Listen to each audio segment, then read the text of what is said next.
Hallelujah. Good morning. सुबह हो चुकी है। आइए प्रभु के वचन पर मनन करें। प्रार्थना। महापवित्र पिता परमेश्वर, प्रभु परमेश्वर, एक बार फिर से हम अपने आप को आपके हाथों में समर्पित करते हैं। प्रभु परमेश्वर, आज दिन भर जयवंत होकर आपके गवाह होकर जीने की इच्छा रखते हैं। अपने वचनों द्वारा हमें दृढ़ करें, हमसे बात करें। प्रार्थना यीशु के नाम से मांगते हैं, आमीन। कैसे हैं आप लोग? क्या रात को अच्छी मीठी नींद सोए? अगर रात को अच्छी नींद सोएं तो जब सुबह उठते हैं फ्रेश होते हैं, मोदित रहते हैं, मन भी शांत रहता है। उन लोगों की हालत देखिए जो सुबह सुबह चिढ़कर उठते हैं, जो गुस्से में उठते हैं, गाली गलौज करते हैं। उनका पूरा दिन ऐसे ही गुजरता है। जीवन में उन्हें शांति नहीं मिलती। ऐसे कई सारे दिन जीवन में हमारे गुजर जाते हैं जहां हम कहते हैं, अरे मैं कुछ नहीं कर पाया, आज का दिन अच्छा नहीं था। कई बार हम ऐसा कहते हैं, है ना? कहीं ऐसे दिन तो ज्यादा नहीं। शांति समाधान से भरे हुए दिनों से ज्यादा कहीं ऐसा तो नहीं कि आपके जीवनों में दुख के दिन, परेशानी के दिन ज्यादा हैं? कई लोगों की जिंदगियां ऐसे ही गुजर जाती हैं। थोड़ा रुककर सोचें, हमने क्या हासिल किया है? हमारे जीवन का उद्देश्य क्या है? क्या मेरे जीवन से परमेश्वर को महिमा मिलती है? कम से कम मेरे परिवार के लिए। क्या मैं आशीष का कारण हूं? अगर आपका जीवन प्रभु को महिमित नहीं करता तो आप किसी के लिए भी आशीषमय नहीं हो सकते। कई बार जब हम हमारे जीवनों में कुड़कुड़े होते हैं, या फिर चिड़चिड़े होते हैं, या फिर व्यग्रता में होते हैं, उत्कंठा में होते हैं, चिंता में होते हैं, उस दौरान लिए गए निर्णय काफी भयंकर होते हैं। इसीलिए गुस्से में हमें कभी भी निर्णय नहीं लेना चाहिए। गुस्से में जो मुंह में आए हम बोल देते हैं। कई पति पत्नी, नहीं मुझे तुम्हारे साथ नहीं जीना, तलाक ले लेते हैं।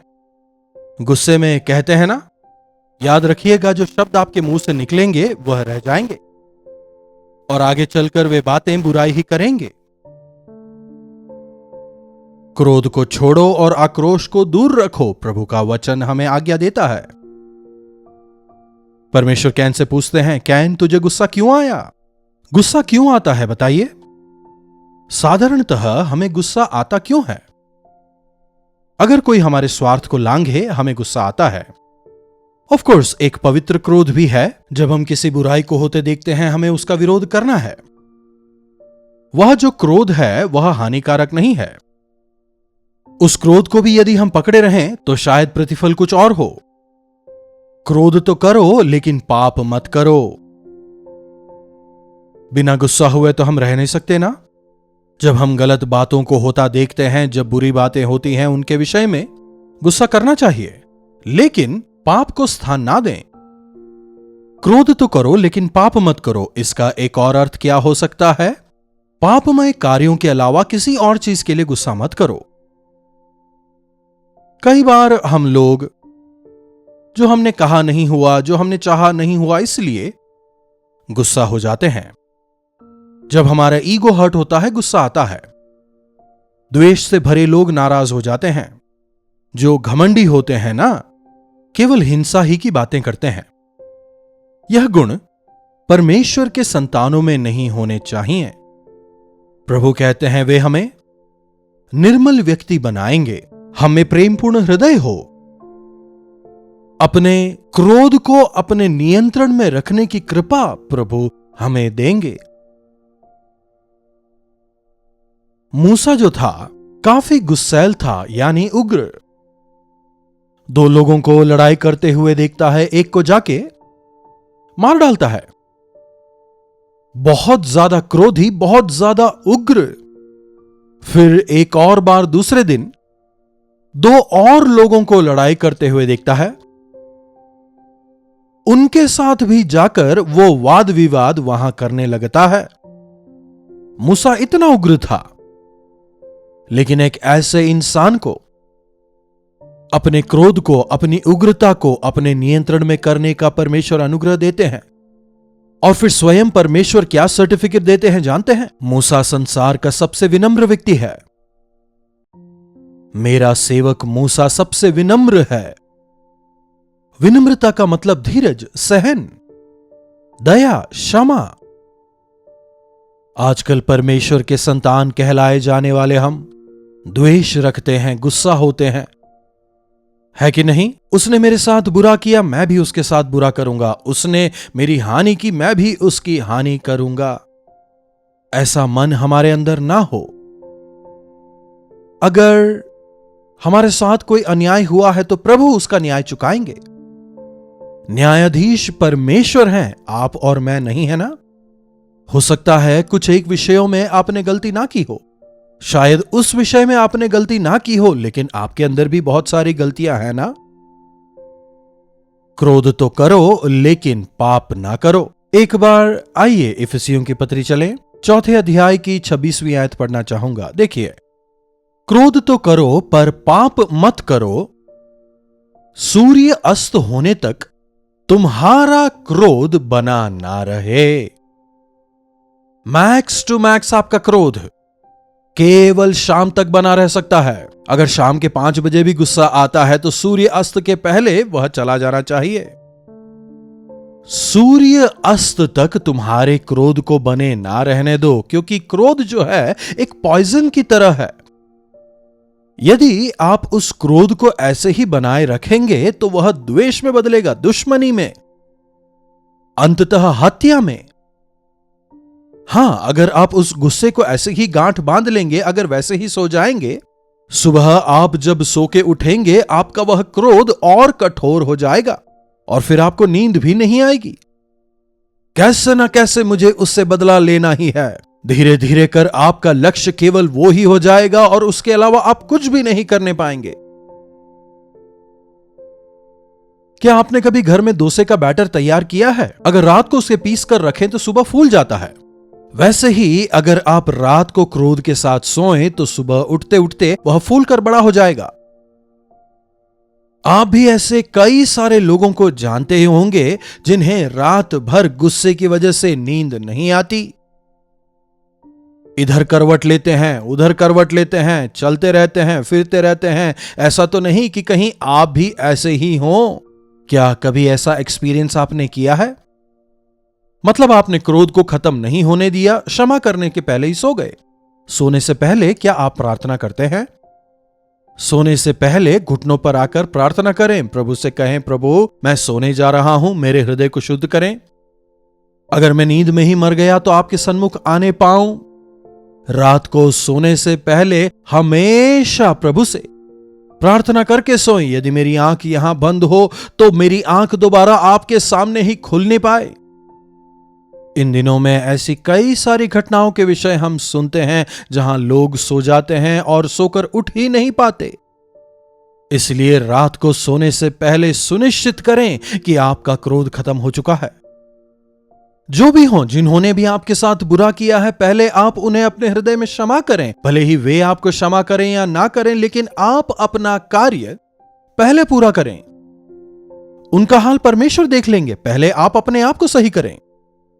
मान लीजिए कि आप उनसे नहीं पर वे आपसे नाराज हैं, तब भी परमेश्वर कहते हैं कि आप ही जाएं और उनसे दोस्ती करें। आपको ही कदम बढ़ाना है। अगर आप भी यह कहकर बैठ जाएं कि वो मुझसे नाराज है, तो आप में और उनमें फर्क क्या रहा बताइए? उन्हें नाराज रहने दीजिए। वे आप पर गुस्सा हैं, आपसे द्वेष करते हैं, आपसे नफरत करते हैं, कोई बात नहीं, लेकिन आप अपने हृदय में पाप ना करें, क्रोध को, नाराजगी को स्थान बिल्कुल ना दें। सूर्य अस्त होने तक तुम्हारा क्रोध बना ना रहे। अगली आयत देखिए, और शैतान को अवसर ना दो। इस बात को यहां कहने का मतलब क्या हुआ? मतलब यदि आपके हृदय में क्रोध रह गया, अनइनवाइटेड गेस्ट की तरह वो आ जाएगा। कौन आएगा? शैतान। वो आकर आपके मन के गुस्से को और अधिक भड़काएगा। शैतान को स्थान ना दें। वो आपको सलाह देगा, हां जाकर तू उसे मार, हत्या कर। सोशल मीडिया में जाकर उसके बारे में तू गलत लिख। आजकल हम यह सब कुछ देखते हैं ना। अपने क्रोध को एक्स पर दिखाते हैं, पूरी दुनिया में अपने क्रोध का ढिंडोरा पीटते रहते हैं। प्रभु के हाथों में उसे रखें, प्रभु को अपना काम करने दें। आप अपनी स्थिति देखें, अपने आप को शुद्ध और पवित्र करें। प्रभु यीशु किसी से नाराज नहीं हुए। वचन कहता है, love doesn't keeps record of wrongs. वहां गलती का कोई रिकॉर्ड नहीं होता। प्रेम जो है अनेक दोष को ढांपता है, इसलिए प्रेम से भरपूर रहो।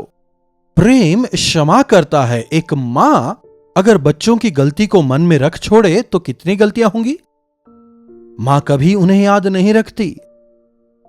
परमेश्वर कहते हैं, मैंने तुम्हारे पापों को, तुम्हारी गलतियों को मिटा दिया है, उन्हें दोबारा कभी याद नहीं करूंगा। बिल्कुल इसी तरह हमें भी अपने विरोधियों पर दया दिखाना है, उन्हें क्षमा करना है। आपकी हानि करने वाले आपके शत्रुओं के लिए आप प्रार्थना करें। मणिपुर के समाचारों को तो हम सुन ही रहे हैं ना, कितने दर्दनाक हैं वे। कौन सी जाति, कौन सा धर्म, कौन सी भाषा, यह कोई मायने नहीं रखता। यहां पर मनुष्य मनुष्य का संहार कर रहा है। यहां मानवता सबसे ज्यादा शर्मसार हो रही है। हमें उन लोगों से द्वेष नहीं करना, बैर नहीं करना। समझना होगा कि यह शैतान का कार्य है। शैतान के चंगुल में फंसे लोगों के लिए हमें प्रार्थना करना है। शैतान के चंगुल में फंसे हुए लोग परमेश्वर की संतानों को सताते हैं। यह हम शुरुआत से देखते आ रहे हैं। अधर्मी धर्मियों को सताते हैं, यह शुरुआत से हो रहा है। शाऊल के विषय में तो हम सभी अच्छी तरह जानते हैं ना। कलीसिया को सताने के लिए, विश्वासियों को परेशान करने के लिए विशेष आज्ञा के साथ पौलुस आता है। और जब स्तिफनुस को मारा जा रहा था, पथराव किया जा रहा था, शाऊल क्या कर रहा था? हां, इसे मारो। लेकिन स्तिफनुस क्या कर रहा था? स्वर्ग की ओर आंखें उठाकर। प्रेरितों के काम 7वें अध्याय में है, आप पढ़िएगा। प्रभु इन पर दोष मत लगाइएगा, प्रार्थना करता है। प्रभु जो मुझे पथराव करके मार रहे हैं, उन्हें आप सजा दें, उन्हें नरक में भेजें, नहीं कहता। स्तिफनुस की वह प्रार्थना शाऊल के मन में आए परिवर्तन का एक कारण बनती है।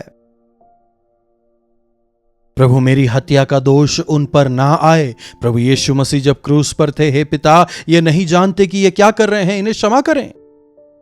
क्षमा करने वाले हृदय में क्रोध का स्थान नहीं होता। क्षमा करने वाले हृदय में क्रोध निवास नहीं कर सकता। मूर्खों के हृदय में तो क्रोध निवास करता है। वचन कहता है, क्रोध को छोड़ दें। क्या आप किसी से नाराज हैं, क्रोधित हैं? परिवार वाले हों या बाहर वाले हों, चाहे वे लोग जो भी हों, उन्हें क्षमा करें और परमेश्वर से उनके लिए प्रार्थना करें। क्यों ना मसीह का प्रेम हमारे जीवनों से झलकने पाए। आज संसार में मसीह के लिए जो लोग सताए जा रहे हैं, सेवकाई के लिए जिन लोगों को दंडित किया जा रहा है, उनके लिए हमें किसी भी प्रकार का धरना संघर्ष करने की जरूरत नहीं। वे तो और बेहतरीन स्थान में हैं। प्रभु के सामने वे आनंदित हैं। ऑफ कोर्स संसार में हो रहे बुरे कार्य, पापमय कार्यों के रुकने के लिए हमें प्रार्थना करना है। प्रभु इन बुरे कामों को, शैतान को आप रोकें। दुष्टों के कार्यों को, शैतान के कार्यों को आप रोकें, आप उन्हें खत्म करें। प्रभु इंसान से द्वेष कर रहा है, मानवता की हत्या हो रही है, उसे आप रोकें। प्रभु परमेश्वर से हमें यह प्रार्थना करनी है। हो सकता है कि आज हम सभी लोग सुरक्षित हों, लेकिन जब हम चारों ओर देखते हैं तो सुसमाचार की वजह से लोग उनसे द्वेष करते हैं। मसीहियों से वे लोग नफरत करते हैं, उन्हें सताते हैं। उन लोगों से हमें नाराज नहीं होना, बल्कि प्रार्थना करना है, प्रभु उन्हें क्षमा करें। प्रभु उनके जीवनों में कार्य करें, उन्हें उद्धार दें। प्रभु वे शैतान के चंगुलों में जकड़े हुए हैं, उन्हें छुड़ाएं। क्या आज आप किसी पर क्रोधित हैं? उन्हें क्षमा करें, उनसे प्रेम करें। प्रभु हमें क्षमा करते हैं ना, उसी तरह हम भी दूसरों को क्षमा करें। प्रार्थना। महापवित्र पिता परमेश्वर, प्रभु यह जो क्रोध है, यह जो ईर्ष्या है, यह जो द्वेष है, यह दूसरों से ज्यादा हमारी ही हानि करता है। प्रभु इस क्रोध को छोड़कर, इस द्वेष को छोड़कर, क्षमा करते हुए आपके प्रेम से भरकर जीने का अनुग्रह दें। जी हां पिता, कई बार ऐसा भी होता है जहां आपके संतानों पर गलत इल्जाम लगाए जाते हैं। आपके सुसमाचार की वजह से उन्हें मारा जाता है, सताया जाता है। प्रभु जब ऐसी दुष्टता देखते हैं, हमारी मदद करें कि वहां भी हम प्रेम से, क्षमा भाव से भरकर आपकी दया के लिए, आपकी कृपा के लिए, सताने वालों के जीवनों में बदलाव के लिए, शैतान के चंगुल से उनके छुटकारे के लिए हम प्रार्थना करने वाले हो जाएं। प्रभु होने दें कि हम आपके ईश्वरीय प्रेम से भरकर आपके लिए इस संसार में गवाह होकर जीने वाले हो जाएं। प्रार्थना यीशु के नाम से मांगते हैं, आमीन। अब पिता परमेश्वर का प्रेम, प्रभु यीशु मसीह का अनुग्रह, पवित्र आत्मा की संगति और सहभागिता हमें से प्रत्येक के साथ आज, कल और सदा सर्वदा बनी रहे। आमीन। प्रभु परमेश्वर की महिमा हो। अपने प्रार्थना विषयों को आप 9884907779 पर व्हाट्सएप या वॉइस मैसेज द्वारा भेज सकते हैं। हमें आप लोगों से सुनने में काफी प्रसन्नता होगी। हम आपके साथ मिलकर आपके छुटकारे के लिए प्रार्थना करेंगे। प्रभु अवश्य चमत्कार करेंगे। प्रभु आप सबों को आशीष दें।